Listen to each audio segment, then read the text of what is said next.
Your personnel group, one of the ones that's gone through the most transition. How do you feel like the guys have picked it up so far, and what's maybe job one heading into fall? Yeah, I think day one when you get here, no returning starters at all in the yard. So the first thing, you got to go recruit and get the right people in here. And obviously this day and age, you got the transfer portal, you utilize that. We're able to bring 4 guys in, and they're all going to be contributors. And more importantly, I think they're really, really good people. I think they add to the room in unselfish ways, which this day and age, when you do that and you sign people, I think you got to recruit the person just as much as you recruit the player, because guys are going to come into new situations. You got all these personalities blending together, and that's been the biggest thing that I've seen through my time here is their ability. They want to hang out with each other. They care for each other, and that was usually always used to be a given in the O-line world. Now with the fabric of the game and how you're managing rosters, it's kind of been a lost art. But I think that's one positive is the guys we did bring in from the portal are very, very mature guys, understand what we're trying to get done here, understand they got to go compete for their opportunity too, and there's not going to be any handouts around here. And they've really taken to that. Ethan Miner, obviously got him out of the portal. Center, Jacoby Jackson, working mainly at guard with a little bit of flex to him. Marlon Martinez, mainly at guard with also some flex inside to him. Mac Pounders, those guys new adds to the room. And then you got the guys that have been here, which it's also, there's a maturity level with them too, that they have to take on that, hey, I got to go compete too. And just because I've been here, there's not going to be a handout for that either. We're going to get the best 5 guys out there at a time. And every day you got to go compete, and every day it's got to be an on day. And really build that competition, gentleman's competition, where you're going out competing against each other and also having a good attitude and being able to go break bread with them after practice and, build those relationships, which that's kind of been the spring theme leading into fall camp. And then building depth with some of your young guys too that are on the yard. How valuable is that, being able to get 4 guys out of the portal that have college snaps, many at the Power 5 level, instead of starting with a group of young guys? Yeah, I think it's huge. I think when you get here day one and you realize there's no starters coming back, and Coach Levy's touched on this as well, we have a lot of guys that have played a lot of college football. They may not be in maroon while doing it, but a lot of those guys are bringing that edge and that kind of older mentality. I think it's really important, and it goes both ways, right? Before you had this option, you didn't have to deal with as much turnover, so you didn't have the issues that it presents. But now, not having those guys coming back, it does, in year one of a program, really gives you an advantage to fill those holes in through the portal. So many of those guys that could have come in thinking, all right, I'm signed to play. I've got a job already waiting for me. But have they worked like that? Like they've got to win their way into this team? Yeah, I think you got to be honest in the recruiting process that yes, there is an opportunity, but the handout piece of it, I mean, if you build your unit on those handouts and those freebies, then at the end of the day, when things get tough, you're going to have a lot of guys that don't step up for you. So I think it's huge that you attack that on the front end in the recruiting process of, we have opportunities for you. And I was a big time opportunity dealer in the portal because we did have that.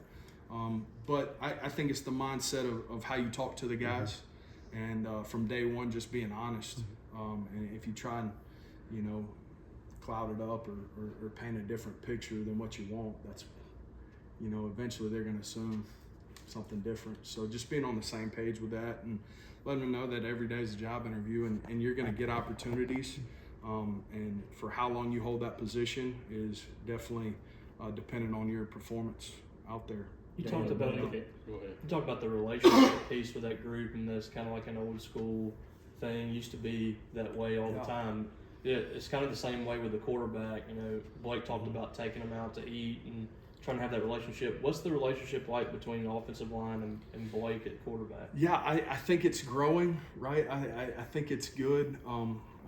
I think the spring period allowed for kind of that growth within that relationship. I think that's a huge factor in modern football is how quickly can you build that and how quickly can you get the right personalities in the room that nurture that. And I think honestly it shows up a lot more on the field. When you take that and you look at those relationships, when things get tough, you want to be around guys you trust and guys you have that bond with. So that's honestly, I think it's an overlooked trait in this whole. A lot of people talk about the roster turnover, transfer portal, things like that. But really, when you get down to the bare bones of it, it's how quickly can you build a relationship of trust, communication with those guys. And you got to kind of dive into that as a coach as well and make sure you're monitoring that and nurturing that as much as you can. We talked about newcomers, but Albert Reese goes to SEC Media Days. What have been your thoughts about him? Why was he the right choice? I think he's a guy that's seen it all, and I think he's earned the right to be there.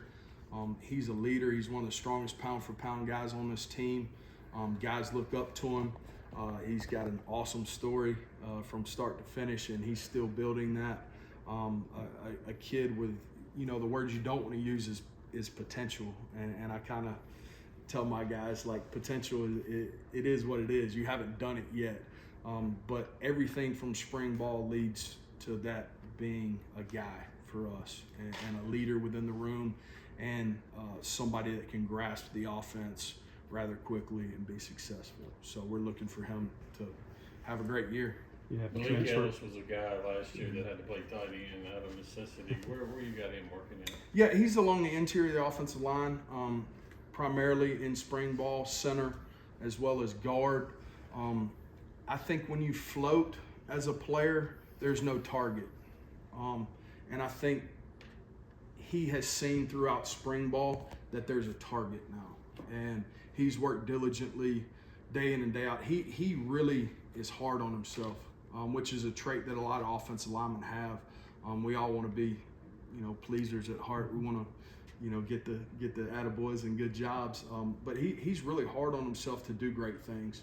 And I think that's a trait he possesses that is going to serve him well, not only in football, but in life, that he's trying to work every day to kind of hit that target now. And I think he sees things that are obtainable and has a goal. Besides Mark Albert, Smith outside. Yeah, he's been primarily at tackle there with the second group primarily. He's coming along. His when he got here, you walk up on the kid and he checks all the boxes from a physical trait standpoint. His journey is just body mechanics, body movements, controlling the body.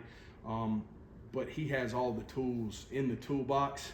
It's when to use them, where to use them, and how to utilize those tools. Timothy, I guess, is outside too. Yes, he's worked primarily at tackle. A lot of times with the younger guys that haven't played as much football, you want to leave them stationary to kind of see what their growth can be before you start shuffling them around. And those are two guys that are in that category of really talented guys, but not as much flex as what we talked about with some of the older guys that have played a lot of football.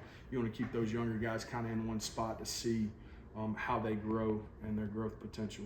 Coach maybe told us in Dallas he'd like to get to 10 linemen. How achievable do you feel it's going to be when the season starts?